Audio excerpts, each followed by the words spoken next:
After more than 2 decades of debate, Canada's Air Force is finally giving the green light to buying armed drones. A fleet of 11 MQ-9 Reaper drones built by U.S. defense contractor General Atomics will be purchased in a $2.49 billion package. Ken Hansen is a military analyst who is watching this purchase, of course, with much interest. Mr. Hansen, the remotely piloted aircraft system, some might call it a drone. What do you make of this move by the military? Well, they're looking for a capability that will add to what they can do currently. This sounds to me like it's mostly aimed at the high Arctic, with a number of ground control stations that can be dispersed, and then they'll be able to communicate directly with the aircraft rather than via satellite, no matter where they go. It would have application elsewhere, of course. A very large, relatively large and long-ranged aircraft such as this one will be, could be put to good use in the Caribbean or any other place that the Navy happens to be going. So what is the advantage of an aircraft like this?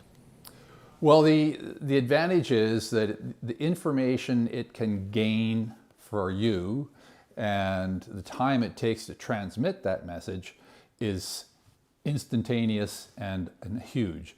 So being aware of what's going on is the number one most valuable thing that a military commander wants. Situation awareness, as they call it, means that if you are curious or confused or any other such thing, you can trade space for time. You can withdraw and then continue to process the information. You can ask the drone to go off and find more information, perhaps with a different sensor. Big aircraft such as this one would carry multiple sensors such as infrared, electronic, heat, and send back more information so they can finalize their plan of attack, so to speak. So you think that it might be of some use in the Arctic, presumably to exert our sovereignty there. What about, for search and rescue or that kind of thing? Absolutely. It will affect any of the main domains that the military works in. So safety is one, sovereignty is another one, and of course security of the country, our borders, and our interests is the big one.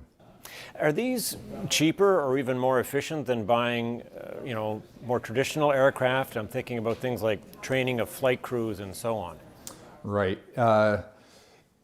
It really depends on what we're comparing it to. So an aircraft such as Aurora, which has had a big upgrade, the answer would be yes, it is cheaper.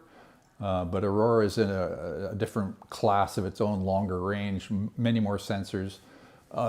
Compared to smaller aircraft, visual search aircraft, they're significantly cheaper. The military, however, will have to open new lines of activity for training, logistics, information handling, etc.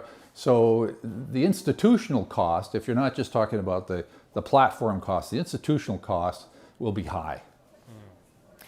Given what we're seeing, in places like the Red Sea, rebels attacking ships, for example, are drones becoming a more practical option for today's militaries? Absolutely. So the space time analogy I gave you earlier is significantly different in a place like a strait or a narrow sea. Being able to send a drone in first so that you will have a better situation picture would be very useful and will up the security that the commander can feel about what his force is going to do. Okay, and I'm thinking about Canada's role in NORAD and in NATO. Does the purchase of these drones, if I can call them that, does it elevate our standing in the modern military world? Absolutely. The war in Ukraine is now demonstrating with great clarity how important drones and information is in active warfare. It's also telling us how costly it is.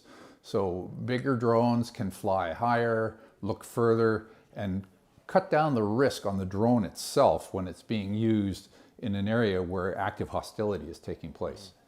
We're being told 5 years before the first delivery, 10 years before we're fully operational. That's not tomorrow by any means. Are you surprised by that timeline at all? I'm disappointed, but not surprised.